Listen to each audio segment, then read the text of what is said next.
Amén. Amén. Bueno, entonces tenemos por acá, esta pregunta nos la hace el hermano Mario Marulanda Aguirre. Dice, ¿qué pasará con Israel en el milenio? ¿Va a ser arrebatada? ¿La humanidad que se convierta en el milenio va a ser arrebatada al cielo? ¿O qué va a pasar con ellos?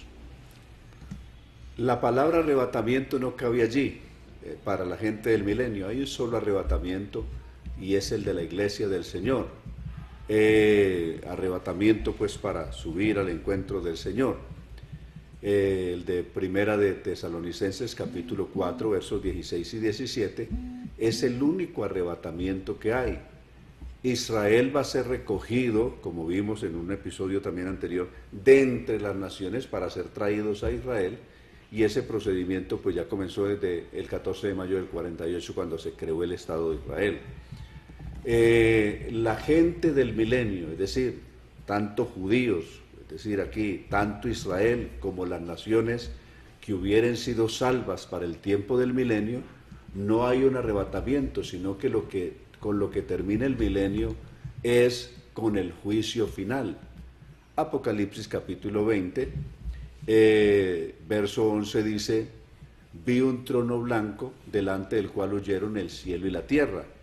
Es decir, así cierra el milenio, cierra con una guerra brutal que se describe en los versos 8 al 10 de Apocalipsis 20, la última guerra de Gog y Magog contra Dios, digo la última porque va a haber una antes, y donde Satanás termina siendo echado al lago de fuego, donde ya estaba la bestia y el falso profeta desde Apocalipsis 19, y así termina la tierra y el mundo de aquel entonces termina con eso, y luego lo que se establece es el trono para el juicio final. Vi un trono blanco delante del cual huyeron el cielo y la tierra y ningún lugar se encontró para ellos. Y vi los muertos grandes y pequeños de pie ante Dios, y los libros fueron abiertos, y otro libro fue abierto, el cual es el libro de la vida. Fueron juzgados los muertos según sus obras, conforme estaba escrito en los libros, y el que no fue hallado inscrito en el libro de la vida fue lanzado al lago de fuego. Entonces, así termina el milenio, termina con el juicio final. Entonces no hay arrebatamiento. Y el cielo nuevo viene solamente después de eso. Después de ese juicio final es que viene el cielo nuevo.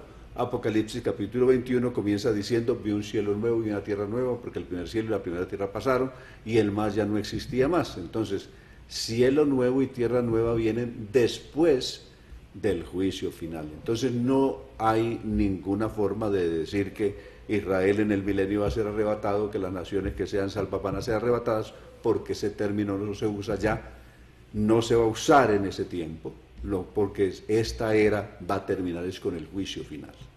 Amén. Y tenemos también otra pregunta sobre el milenio. Esta nos la hace Adriana Loaiza. En el milenio, ¿cómo será la vida de la iglesia aquí en la tierra? Si solo el pueblo de Israel vivirá en cuerpo físico y la iglesia en cuerpo glorioso. Sencillamente, Cristo también va a estar en cuerpo glorioso, porque Él no va a estar en cuerpo físico. Apocalipsis capítulo 21, capítulo 3, verso 21, dice, al que venciere le haré que se siente conmigo en mi trono, y Él regirá las naciones con vara de hierro, como yo también las he regido. Vamos a reinar con Jesucristo y vamos a ser la corte judicial que va a juzgar el mundo en ese entonces. Primera de Corintios capítulo 2, verso 2 en adelante, no sabéis que los santos han de juzgar el mundo. Correcto, entonces vamos a reinar con Cristo, y reinar implica un sistema de gobierno. Apocalipsis capítulo 1, verso 5, y nos ha hecho para nuestro Dios rey y sacerdote, y reinaremos sobre la tierra. Y Apocalipsis 5, 10 vuelve a repetir lo mismo. Entonces, nuestro reino, al igual que Jesucristo, será en cuerpos inmortales, en cuerpos glorificados. Cristo estará con nosotros igual en su cuerpo de gloria, y nosotros estaremos con Él en la misma circunstancia, desempeñando una función del más alto nivel al lado de Jesucristo, como en la corte que va a sojuzgar el mundo al lado del Señor en ese tiempo. y hasta el juicio final. Amén. Bueno, el hermano Esteban nos hace otra pregunta. Dice, ¿la Iglesia Pentecostal Unida de Colombia tiene algún hombre en especial para que Dios hable por medio de él a la Iglesia y que todo lo que él diga debemos escuchar y hacer? Eso no existe en ninguna parte de la Biblia. Los que se creyeron esa mentira son los que fundaron la Iglesia Católica, y especialmente por allá en el siglo IX, cuando Carlos Magno dijo que el Papa era la única persona en la tierra que era infalible, que nunca se equivocaba, que todo lo que él decía era palabra de Dios, siendo una enorme tontería. Y así hay otros grupos que han creído que algún hombre tiene toda la verdad e infalible en la tierra. Eso no es cierto. La única palabra infalible es la Biblia, la palabra de Dios. Amén. ¿Por qué? Porque solo Dios es el único que es verdadero, fue verdadero ayer, es verdad hoy y es verdad mañana. Las verdades del hombre, las verdades de hoy son mentiras mañana. En el caso del hombre, incluso en la ciencia, las grandes verdades de ayer hoy son mentiras. Eso es lo del hombre. Y tal vez las grandes verdades del hombre hoy mañana sean mentira. Ejemplo, un día la gran verdad del hombre es que el sol giraba alrededor de la tierra. Esa era una gran verdad del hombre, es decir, del hombre mortal. Y hoy eso es mentira. Claro, hoy eso es mentira. Lo que ayer era verdad absoluta para la gente, hoy eso es mentira, porque se comprobó todo lo contrario. Entonces, ningún hombre, por más santo que se crea, puede decir que concentra absolutamente la verdad. Sea Dios verdadero, está escrito en la palabra de Dios, y todo hombre mentiroso. Seguimos la palabra de Dios, creemos la palabra de Dios y nos centramos en ella. Y Jesús dijo esto, note esto, anote esto. San Juan 5:24, el que oye mi palabra, no la palabra de un hombre, por importante que se crea, ni del Papa, ni de Aarón, ni de José Joaquín, sino el que oye mi palabra y crea al que me envió, tiene vida eterna y no vendrá a condenación, sino que ha pasado de muerte a vida. Y San Juan 7:38, el que cree en mí, como dice la Escritura, no como dice este hombre o dice aquel otro, dice el profeta o dice el apóstol, no, como dice la Escritura, de su interior correrán ríos de agua viva. Amén. Amén. Bueno, y tenemos también otra pregunta. Claudia Herrera nos dice, mi pregunta es sobre el divorcio por adulterio. Si desde que pase adulterio en uno de los dos esposos se parte el pacto del matrimonio y se pueden casar otra vez, y la cita bíblica. A ver, San Mateo capítulo 19 y el verso 9 está hablando de eso, como también lo hace San Marcos en el capítulo 10, verso 12 en adelante, entre otros pasajes que hablan de esto. ¿Quién, a la luz de la Biblia, normalmente el matrimonio es un contrato que se hace entre dos personas, se hace ante los hombres, pero que se refrenda ante Dios? Ese contrato tiene unas cláusulas de obligatorio cumplimiento, como todos los contratos. El día que dos personas contratantes que se comprometen mediante un documento público a cumplir con lo pautado, o lo que sea pautado o pactado en un contrato, están obligados a cumplirlo, sus obligaciones que aparecen allí. El día que una de las partes no cumpla, el contrato quedó roto. ¿Por qué? Por incumplimiento de una de las partes. Si una persona hace un contrato de arrendamiento o de compraventa y dice en 30 días me comprometo, siendo de compraventa, me comprometo a que doy tanto dinero como resultado pues de la compra del bien que está comprando, y pasados los 30 días y pasaron los 45 días y no cumplió, ¿cuánto quedó valiendo ese contrato de compraventa? No quedó valiendo nada. ¿Por qué? Por incumplimiento de las dos partes, no, de una parte. El contrato matrimonial tiene unas cláusulas específicas que se dicen así: renuncia usted a todas las demás mujeres, se le dice a él, y se consagrará única y exclusivamente para su mujer mientras los dos vivieren. Y él responde sí. Donde responda no, no sigue el proceso, ahí termina. Él dice que sí, lo mismo se le dice a ella: renuncia usted a todos los demás hombres y se consagrará única y exclusivamente para su marido mientras los dos vivan. Y ella, si ella dice que no, no hay contrato. Ese contrato no sigue. Y si dice que sí, está obligada, o están obligados tanto él como ella a cumplir eso.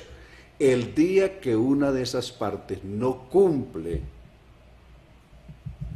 con esta promesa que está incluida en el contrato matrimonial, cuando una de las partes no cumple, el contrato quedó roto. Es decir, cuando un hombre o una mujer es infiel, automáticamente está anulando ese contrato. ¿Y quién lo está anulando? ¿Quién lo anula? ¿Quién es el culpable de que el contrato quede anulado? El que incumplió, no los dos. El que incumplió es el culpable o el responsable de que ese contrato haya quedado caduco. Por lo tanto, ¿qué es lo que se hace? La persona que no fue la culpable de que se rompiera el contrato, aquella persona que cumplió fielmente el contrato, es la persona que se autoriza, de nuevo, desde luego, después de todo un proceso de investigación y verificación de los hechos, se autoriza para que pueda contraer nuevas nupcias. No se autoriza al otro, es decir, al que violó el contrato no se le autoriza nuevas nupcias. No se le dice que no se puede volver a casar porque al fin y al cabo estamos en un estado civil, la persona hará lo que quiera, pero a la luz de la Biblia, si lo hace, comete adulterio. Bueno, amén. Un saludo especial aquí para un usuario que se conecta como My Friends. Dice, aún no es cristiano, pero está dispuesto a escuchar la palabra de Dios. Así que bienvenido, el Señor lo bendiga y esperamos que se quede acá en este programa. Bueno, tenemos otra pregunta aquí de la hermana Mara Jimena.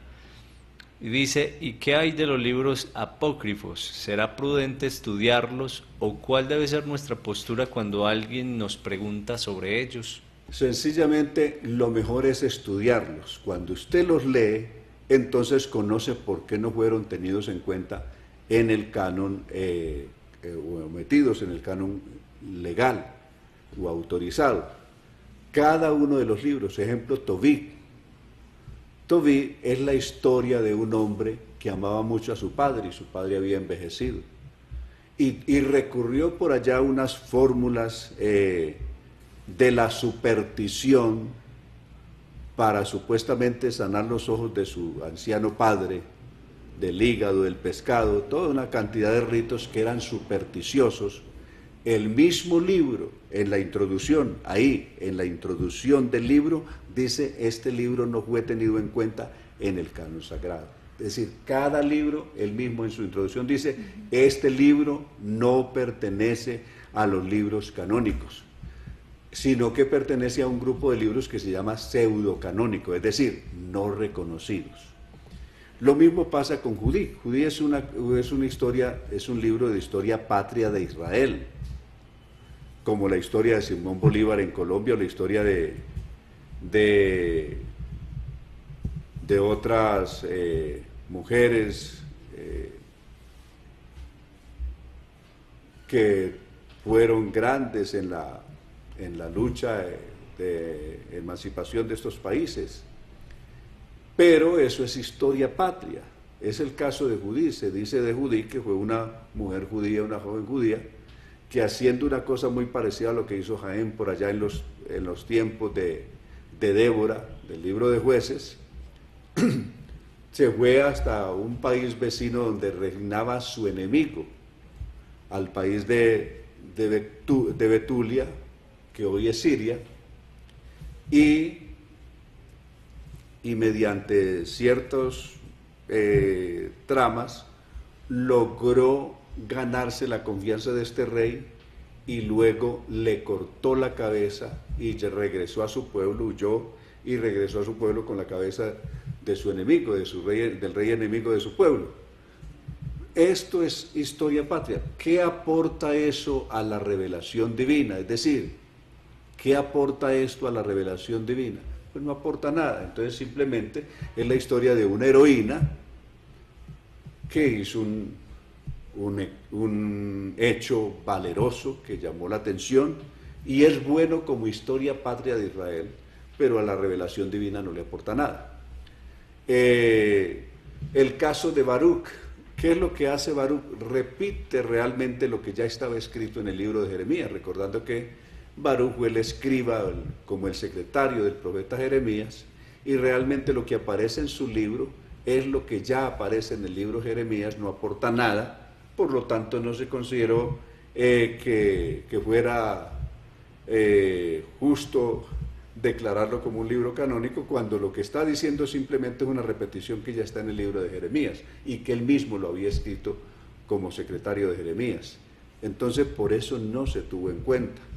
Y así sucesivamente, cuando usted lee los Macabeos, lo primero que van a decir los Macabeos es que estos libros no fueron tenidos en cuenta para el canon. Y lo que están contando los libros de los Macabeos simplemente es una guerra absurda que hubo en los tiempos entre Malaquías y el Nuevo Testamento, es decir, entre el Antiguo Testamento y el Nuevo Testamento, en esos 4 siglos transcurridos allí, hubo unas guerras estériles para Israel, donde fueron dominados por los griegos, fueron inicialmente dominados por los egipcios, después dominados por los griegos y terminaron siendo dominados por los romanos, ese periodo, y lo que se narra son unas guerras incluso fratricidas, porque ellos mismos terminaron enfrentados. Unos judíos se pusieron en el bando de los enemigos, se pasaron al frente, incluso adorando al dios griego Zeus, y comenzaron a matar sus propios hermanos. En esa época se levantó Simón, un anciano hombre que tuvo 3 hijos, Simón era uno de los hijos, se levantó Judas, entre otros, y estos hacen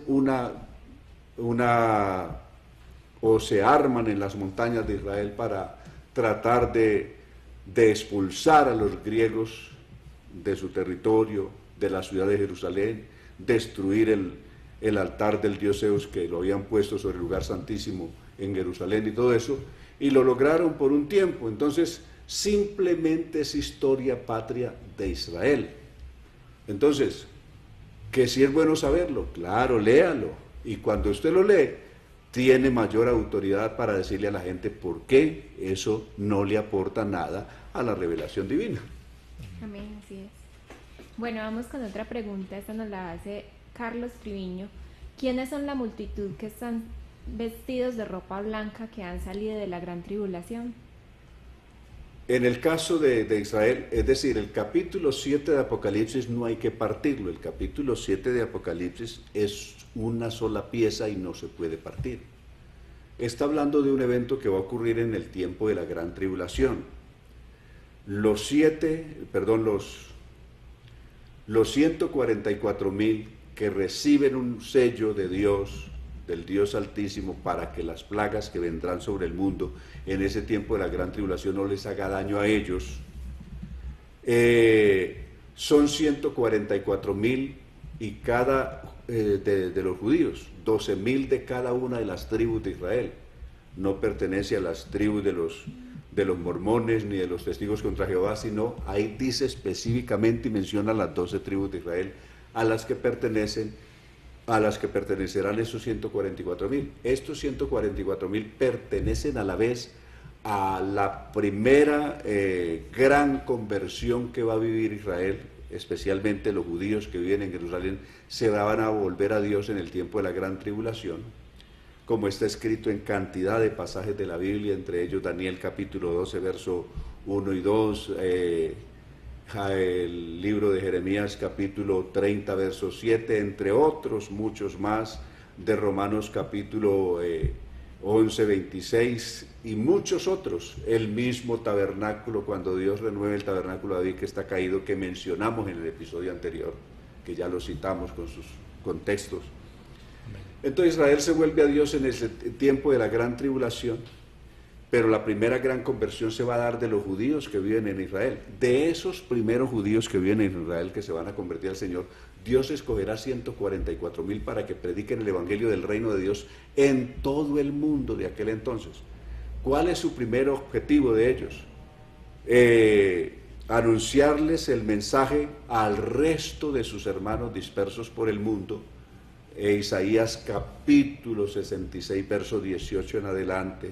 Y lo mismo pasa con Isaías capítulo 65, verso 18 en adelante, que van inicialmente es a sus propios hermanos expatriados y dispersos por el mundo, para recogerlos de entre las naciones para que vengan a Israel, pero para que vengan convertidos, es decir, para que se vuelvan a Dios. En esa gran conversión, en esos 144,000 que van a producir una gran conversión de judíos, al lado de esos judíos se van a convertir cantidad de gentiles también, que al lado de Israel van a escuchar el mensaje del reino de Dios, y Dios les va a dar la oportunidad que se arrepientan. Personas que hoy no han oído el evangelio, personas que hoy no conocen la verdad, lo van a conocer en ese entonces, y se volverán juntamente con Israel a Dios. Y el resultado, ¿cuál es? De esa predicación de los 144,000, lo que hace del verso 9 en adelante es mostrar el resultado de ese trabajo. ¿Cuál será el resultado del trabajo de los 144,000? Una multitud tan grande, no solamente de judíos, sino de todas las personas que al lado de Israel van a oír el evangelio, una multitud tan grande que nadie podía contar, vestida de ropas blancas, y que están delante del trono. Note la posición de ellos, esta multitud tan grande con palmas en las manos y que están delante del trono. ¿De dónde han venido? Han venido de todas las naciones, son de toda lengua, son de toda tribu, son de todo pueblo, es decir, no son exclusivamente de las tribus de Israel, sino que ahí dice que son de toda lengua, que son de toda tribu, que son de toda nación, ¿correcto?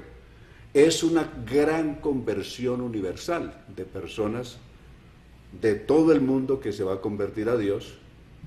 Y note la posición de ellos, están delante del trono de Dios. Eso es en el tiempo de la gran tribulación. Note que la iglesia no está delante del trono.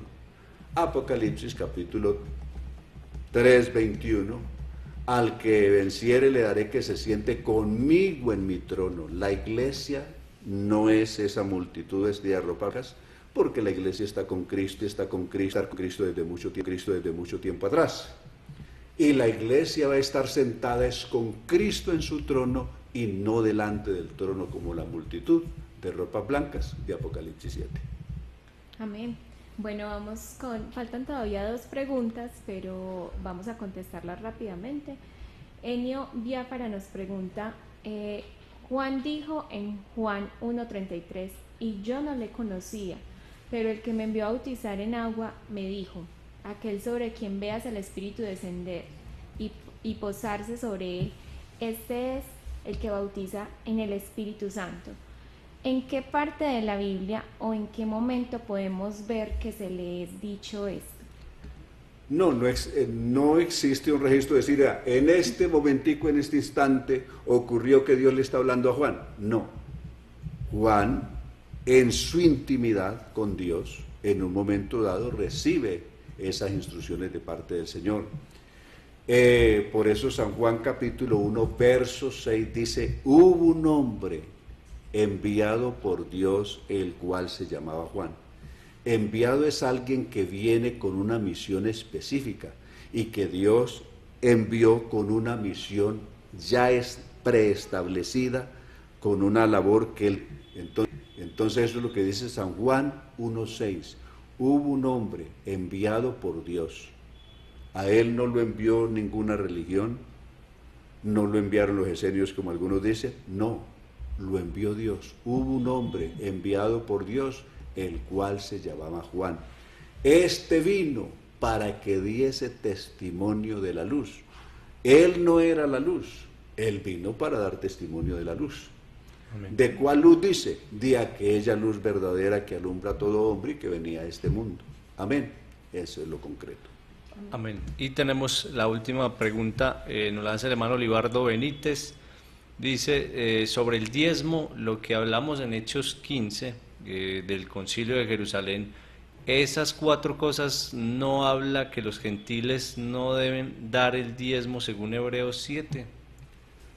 Lo que dice el capítulo 15 del libro de los Hechos, volviendo otra vez a lo que ya hemos repetido tanto atrás, en lo que fue el resultado del Concilio de Jerusalén y lo que fue el comunicado final, es decir, la conclusión. ¿Qué se estableció? ¿Que los gentiles tenían que guardar la ley de Moisés y circuncidarse? No.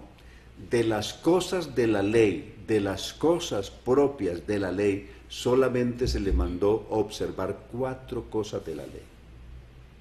Una, que se aparten de toda inmoralidad sexual, ¿correcto? Eso está establecido cuando Éxodo 20 dice, no adulterarás. Está hablando de la inmoralidad sexual, ¿correcto? Entonces le manda eso. Que no consuman, que no le rindan culto a los ídolos, ni cosas sacrificadas a los ídolos. Veamos cuál era el sacrificio que los impíos hacían ídolos, cómo era el culto a los ídolos y que además incluía la sangre. 33:25 de Ezequiel, 33:25, que dijimos, dice: por tanto, ve y diles, de mi parte ustedes hacen cosas, comen alimentos prohibidos, adoran dioses falsos, matan gente y confían en sus armas y tienen relaciones sexuales con la mujer de su prójimo y aún así esperan adueñarse de esta tierra. Diles también de mi parte. Entonces aquí involucra lo que era el culto falso que ellos, Israel en su apostasía, le rendía a los dioses falsos, que derramaban la sangre y ponían los ojos sobre sus dioses. Es decir, te estoy ofreciendo este sacrificio, pero a la vez cometían fornicación y adulterio con las mujeres de su propio prójimo y creían que con todo esto ofrecían culto a Dios, desde luego a los dioses falsos, no al Dios verdadero. Entonces por eso está lo de el culto a los ídolos, el no comer la sangre, la carne juntamente con la sangre. Miramos qué dice la Biblia, ¿por qué no se debe comer? Ya lo habíamos dicho, las razones las expusimos, el por qué. No solamente es una cuestión espiritual, sino que es una cuestión higiénica. Puede leerse también con esto Levítico capítulo 17, verso 10 al 12, verso 14, y también se puede leer Levítico capítulo 19, 26, por ejemplo 19, 26 de Levítico,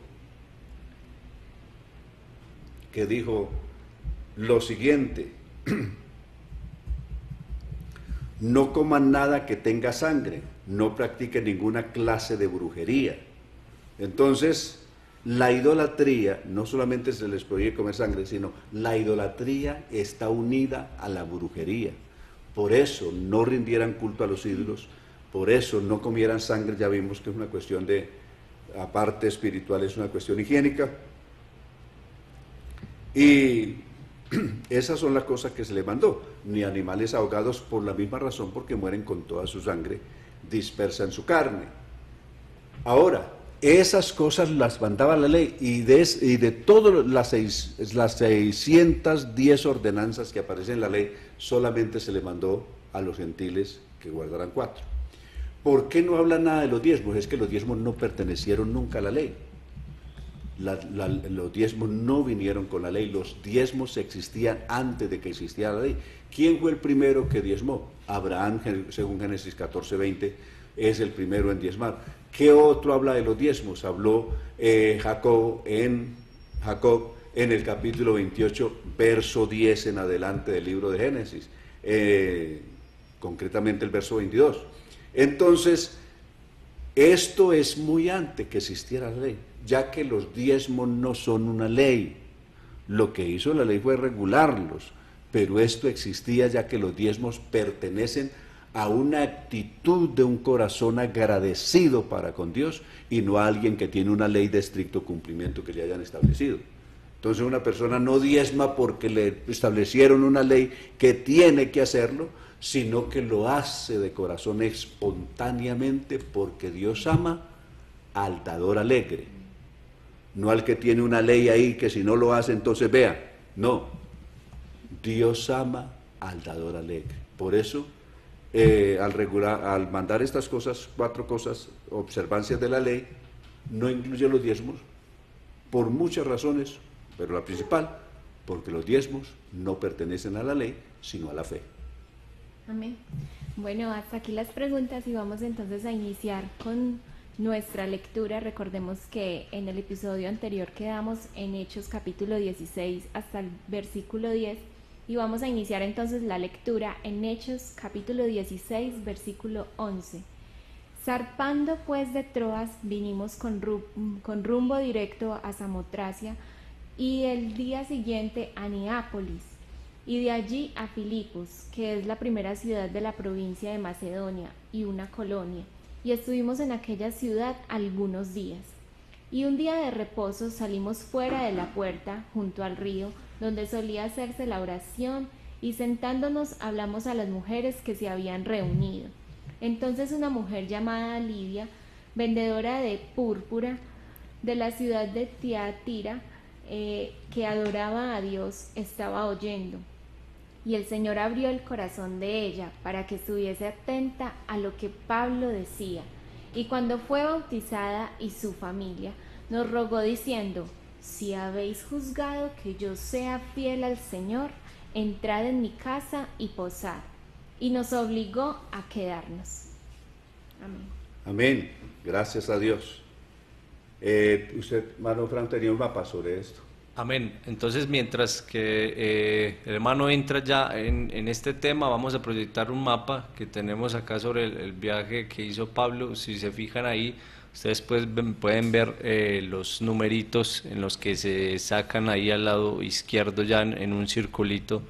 Ese fue el viaje que se especifica ahí en el verso 11, que Pablo pasa de Troas y luego por la isla y llega a Filipos. Entonces, para ubicarnos, ahí está la cita en Hechos 16:11, ahí la pueden leer y pueden comprobar entonces todo el tema geográfico.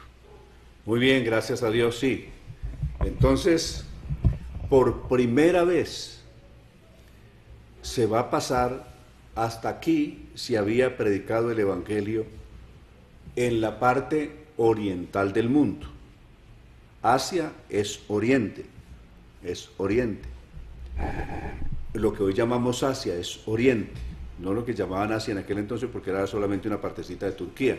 Lo que hoy llamamos Asia es oriente, es decir, toda la parte oriental. Y lo que se llama Europa es la parte occidental del mundo. En el mapa que estuvimos viendo ahí, vamos a ver que hay un canal. De ese canal hacia allá se contaba el mundo oriental. Y de ese canal hacia acá se contaba el mundo occidental.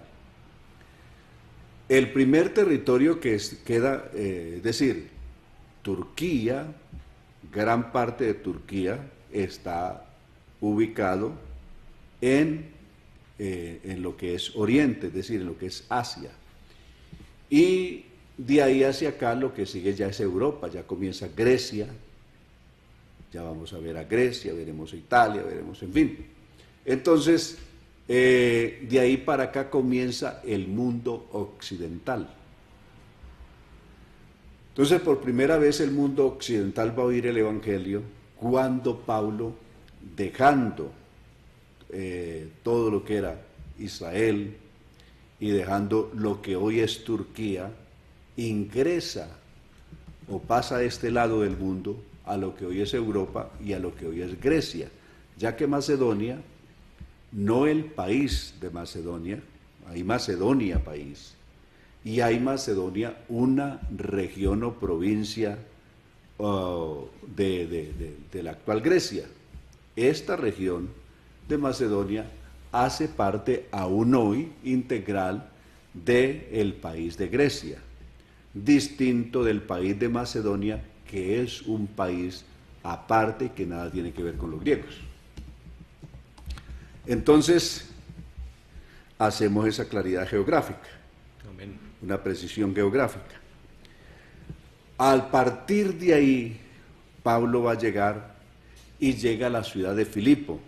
Al llegar a la ciudad de Filipo, la ciudad principal de esta región de Macedonia, era muy importante. Esta región de Macedonia tenía una importancia enorme en su tiempo. Era la cuna del gran Alejandro, de Alejandro el Grande. Él había nacido allí. Su padre, Filipo el Grande, pues había sido rey ahí. Y por lo tanto, esta región tenía una relevancia importantísima aún en aquel entonces, aunque todo eso estaba bajo el dominio de los romanos cuando Pablo llega a este lugar. Sin embargo, para los griegos esto había marcado una historia enorme, si se quiere decir gloriosa, de las grandes conquistas que hicieron los griegos por allá en las famosas guerras médicas que se llevaron a cabo entre los años 490 a.C. hasta el año 324 a.C., cuando ya Alejandro había conquistado el mundo de aquel entonces. Entonces esas guerras que se dan entre griegos y medo-persas se conoce hoy como las guerras médicas, dadas en ese periodo de tiempo que ya mencionamos. Ahora, Pablo llega por primera vez a este lugar y encuentran algo nuevo. Hasta antes de ahí, siempre ellos llegaron buscando las sinagogas de los judíos para predicar en los días de reposo en las sinagogas de ellos. Ya vimos las razones por las cuales. Pero al llegar a Filipo, allí no parece haber ninguna colonia judía importante y por lo tanto no se ve que tengan ninguna sinagoga en ese lugar. O sea, allí no hay ninguna sinagoga judía y por lo tanto ellos no llegaron a ninguna sinagoga. Entonces su escenario de predicación va a cambiar. Hasta ahí los escenarios habían sido las sinagogas judías, pero ahora cambia. Allí hay una mujer que adora a Dios a su manera, es decir, es una mujer temerosa de Dios, que adora a Dios a su manera, que tiene un tremendo liderazgo y que ha logrado convocar a otras personas, es decir, ha convocado su familia y ha convocado a otras, especialmente mujeres y personas de la ciudad de Filipo, y tienen un lugar de reunión, es a la orilla de un río. Allí se reúnen para orar y la que lidera este grupo es nada menos que esta señora mencionada aquí, la señora Lidia, que no es que le diera Lidia pues a la gente de aquel entonces, sino que tenía un carácter dominante, sí. Ella era la que lideraba este trabajo, lo hacía en los sábados, es decir, eso demuestra de que no había una sinagoga y por lo tanto esos sábados se iban a ir a la orilla del río, lo está diciendo el verso 13, en las afueras de la ciudad, y Pablo y sus compañeros llegan hasta allí y dice, al llegar nos sentamos y hablamos con las mujeres que se reunían en el lugar. Una de las que nos escuchaba se llamaba Lidia, una mujer que honraba a Dios. Ella no conocía la verdad de Dios, es decir, la verdad del Evangelio, pero ella honraba a Dios o adoraba a Dios a su manera, es decir, según sus creencias y los limitados conocimientos que tenía. Y dice, Esta mujer no era natural de ahí, era natural de la ciudad de Tiatira, una ciudad ubicada allá en el mar Egeo, que hoy pertenece a Turquía, a lo que hoy es Turquía. Es una de las 7 lugares a las que el Señor envía una carta a las iglesias de allí. En el libro de Apocalipsis se tiene en cuenta la iglesia de Tiatira, en Apocalipsis 2 y 3. Esta mujer era de allá, era una mujer comerciante, vendía telas muy finas de color púrpura. Estoy leyendo en esta versión de la TLA. Vendía telas de muy alto valor, es decir, era costosísimo estas telas que esta mujer vendía. El Señor hizo que Lidia pusiese mucha atención a Pablo. Aquí la reverencia, es una mujer que escucha con reverencia, con atención, y Dios abrió el corazón de ella para que pudiera entender el Evangelio. Por eso el verso 15 dice: cuando ella y toda su familia fueron bautizados, nos rogó: si ustedes consideran que yo soy fiel seguidora del Señor. Aquí les impuso una tremenda carga, correcto, les impone una carga. Si ustedes juzgan de que yo sea fiel al Señor, vengan a quedarse en mi casa. Y la otra versión dice nos obligó, esta dice nos convenció. Era una mujer, por eso dije que era una mujer que tenía un carácter dominante, pero en el sentido más positivo de la palabra, no en el sentido negativo, sino en el lado positivo de todo esto. Era una mujer de carácter, de tremendo liderazgo, muy sincera. Si ustedes juzgan que yo sea fiel al Señor, pues se quedan en mi casa. Quiere decir que si se van es que desconfían de mí. Si se quedan, daré por hecho de que ustedes creen que lo que ha pasado en mí, mi conversión es verdadera. Y si se van, daré por hecho que es que desconfían todavía de mí. Entonces, con eso dice, nos obligó a quedarnos. Les montó esa carga de presión. Aquí viene después lo que pasó con una muchacha que tenía realmente un demonio. Verso 16, un día íbamos con Pablo al lugar de la oración, es decir, iban hacia el río, ese siguió siendo su lugar de oración. Y en el camino nos encontramos a una esclava. Verso 16, esta muchacha tenía un espíritu que daba poder para anunciar lo que iba a suceder en el futuro. Es decir, es un demonio con capacidad de clarividencia, de anunciar algunas cosas, no todo, porque el diablo no se sabe todas las cosas, anunciaba algunas cosas. De esa manera, los dueños de la muchacha, porque dice que era una esclava y los esclavos tenían amo, de esa manera la muchacha daba mucho dinero a sus amos. La muchacha nos seguía y le gritaba a la gente. ¿Qué le decía cuando seguía a Pablo y a la compañía misionera? Decía, estos hombres trabajan para el Dios Altísimo y han venido a decirles que Dios puede salvarlos. Es decir, lo que la mujer está diciendo es verdad. Lo que la mujer dice es verdad. Pero el problema es que no lo está diciendo por una revelación de Dios, sino porque un demonio está en ella. La muchacha hizo eso durante varios días, hasta que Pablo no aguantó más. Y muy enojado le dijo al espíritu, es decir, al demonio que había en la muchacha: en el nombre de Jesucristo te ordeno que salgas de esta muchacha. Y al instante el espíritu salió de ella, pero los dueños de la muchacha, al ver que se les había acabado la oportunidad de ganar más dinero, el problema aquí es económico, ellos explotaban a esa muchacha adivinando.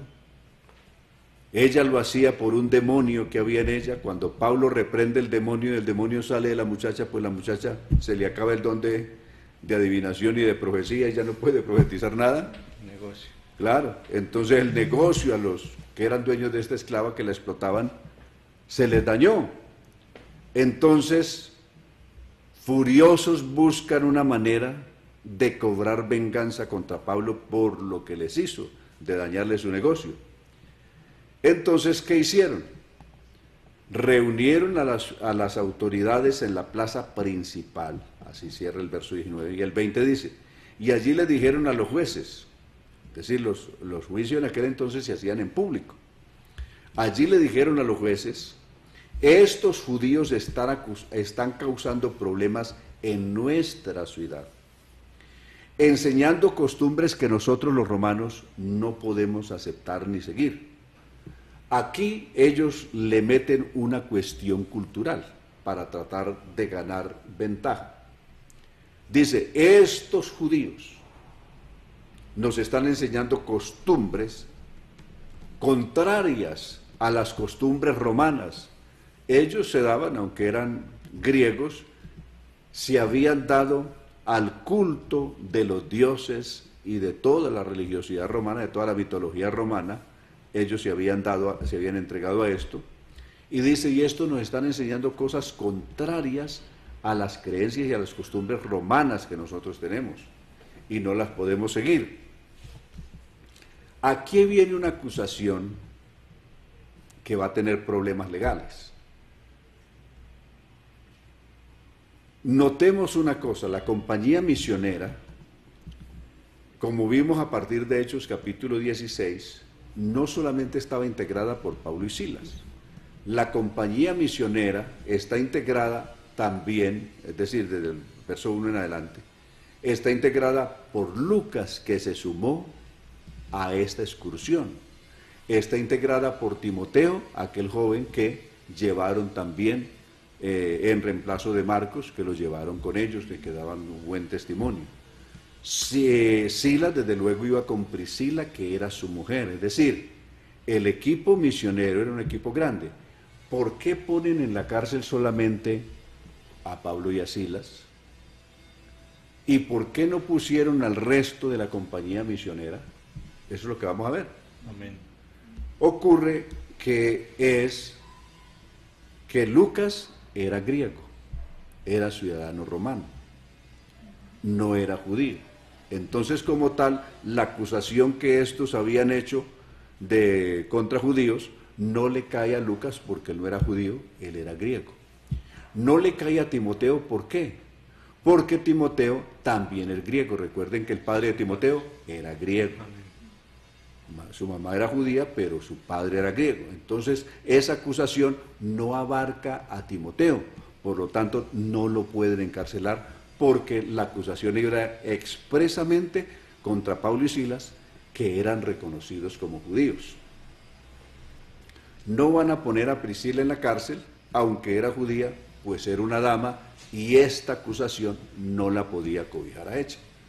Entonces, ¿a quién pusieron en la cárcel? ¿A quiénes azotaron? No solamente azotaron, quitaron las ropas, les rasgaron las ropas y luego los azotaron públicamente en la plaza, los torturaron como quisieron, y luego, después de torturados, azotados, los pusieron en una cárcel, amarrándoles los pies a un cepo, poniéndolos en el calabozo de mayor seguridad.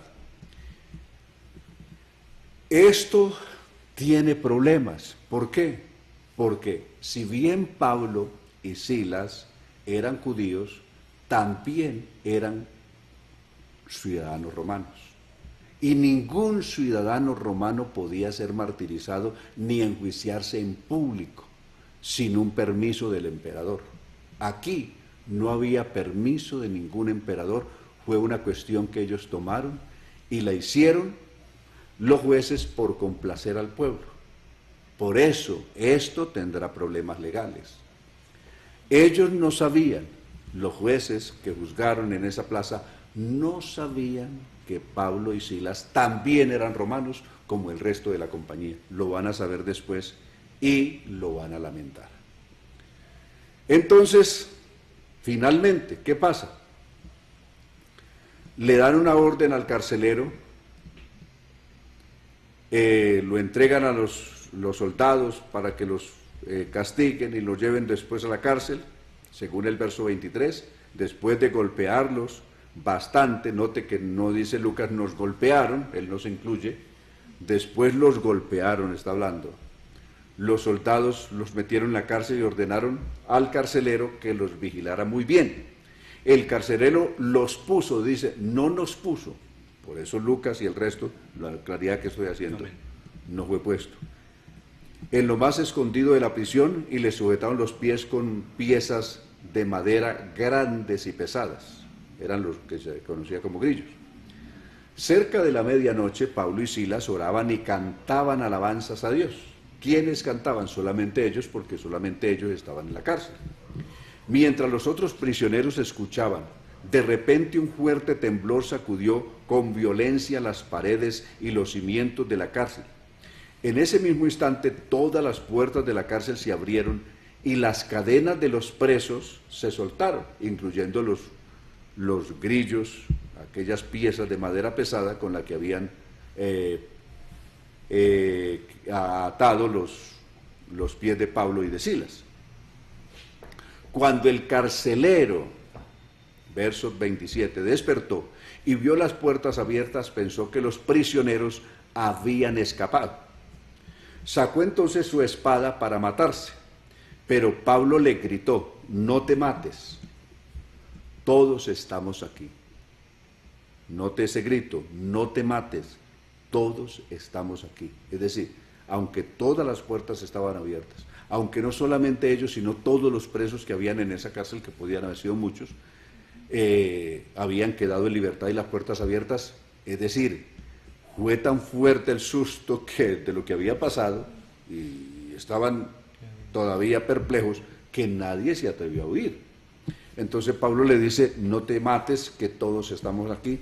El carcelero pidió que le trajeran una lámpara, porque era la noche, y entró corriendo en la cárcel. Cuando llegó junto a Pablo y a Silas, se arrodilló temblando de miedo. Estaba tan asustado el hombre. Luego, al sacarlo de la cárcel, a los dos les preguntó: señores, ¿qué tengo que hacer para ser salvo? Importantísima pregunta. Este hombre no le pregunta a Pablo: dígame, ¿qué tengo que hacer para cambiar de trabajo y no tener estos sustos como el que me llevé esta noche? No, para cambiar de empleo, para esto, para aquello, no. Concreto, lo más importante en la vida es la salvación.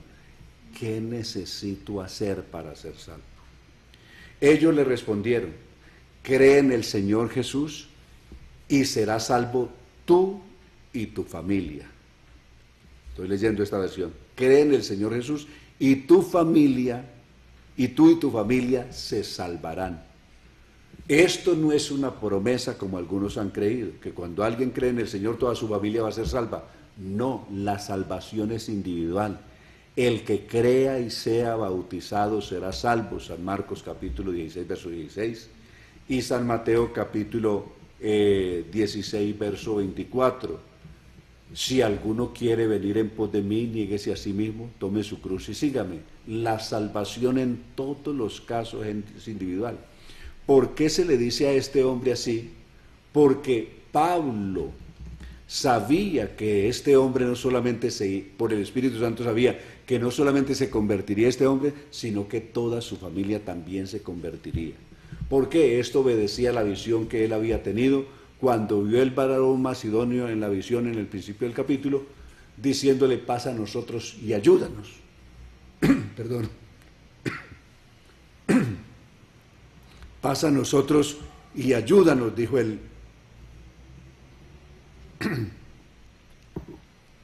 varón macedonio.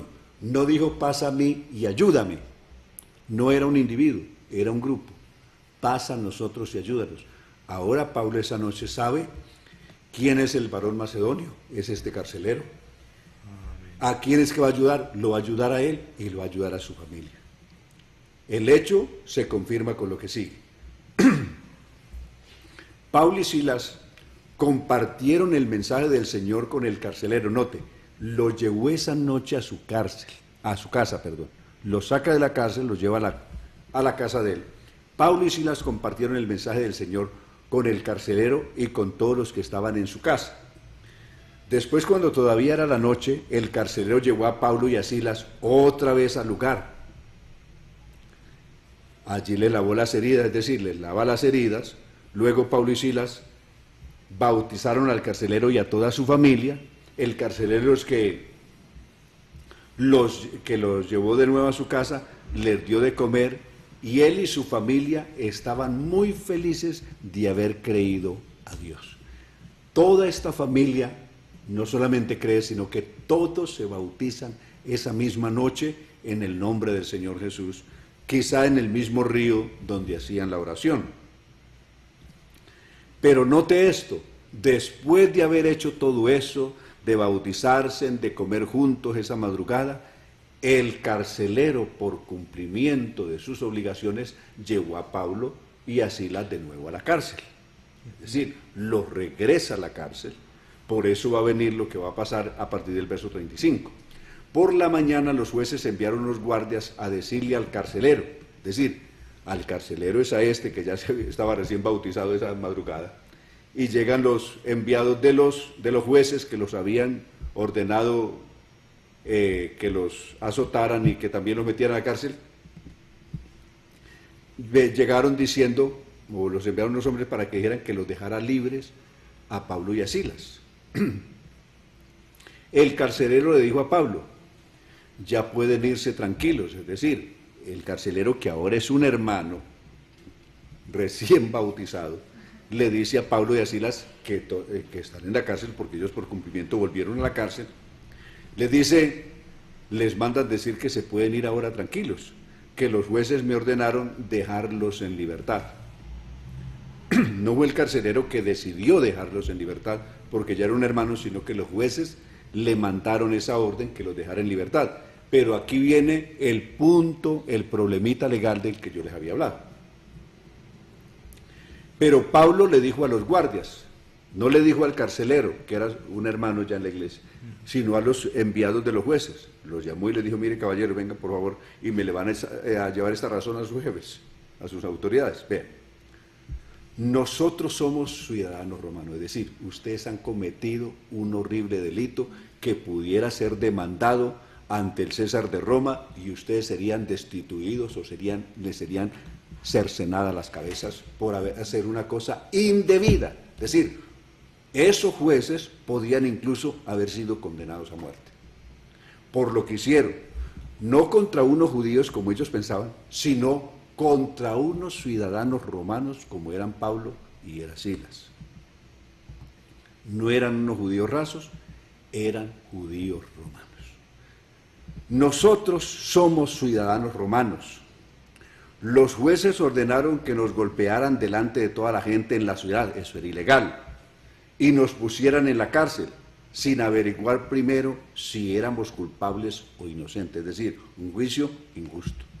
Y ahora quieren dejarnos ir sin que digamos nada, es decir, que nos vayamos calladitos y no digamos nada, teniendo todos el derecho de haber demandado ese procedimiento ilegal, sin que nadie se dé cuenta.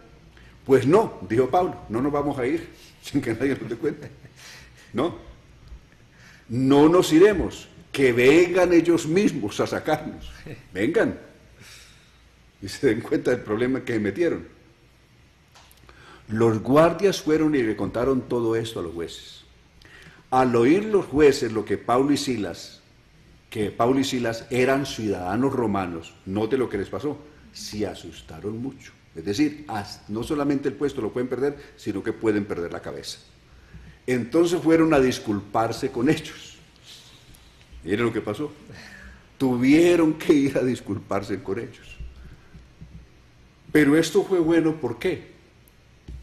Si Pablo y Silas les dicen váyase y ellos se van, la persecución había podido seguir contra los creyentes, diciéndoles, acusándoles, ustedes creyeron por ahí en la doctrina de unos judíos que vinieron a imponernos creencias contrarias a las costumbres romanas. Pero ahora, cuando saben que esos que ellos creían que eran simplemente judíos son romanos también, sabe que hay que respetarlos. Por lo tanto, a esos creyentes que habían seguido a Pablo y a Silas hay que respetarlos, porque ellos no siguieron simplemente unos ritos judíos, sino que siguieron el Evangelio predicado por dos ciudadanos romanos, como era Pablo y Silas.